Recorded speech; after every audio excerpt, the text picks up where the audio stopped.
పాస్టర్లు నమ్మకండి, పాస్టర్ ఎవరిని నమ్మకండి, అంగి వేసుకున్న పాస్టర్ని కూడా నమ్మకండి. జోక్ చెప్పట్లేదు, నిజమే. ఈ అంగీలు వేసుకునే వాళ్ళు మా దుర్మార్గులండి. వాళ్ళు ర్యాక్ అండ్ రోల్ డ్యాన్స్లు వేస్తున్నారండి ఇలాగా అమ్మాయిలతోటి. ఇక్కడ కనబట్టలేదు నేను మీకు సరిగానే. వేయట్లేదా?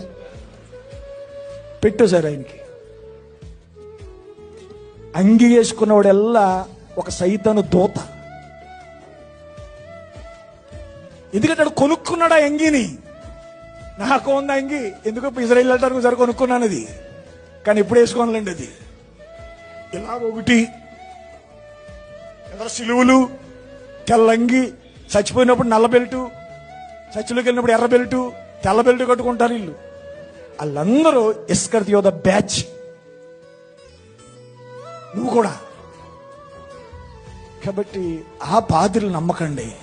ఒక సేవకుడు పరిశుద్ధాత్మతో నింపబడిన వాడు ఎల్లప్పుడూ మిమ్మల్ని వాక్యంతోటే నడుపుతాడు.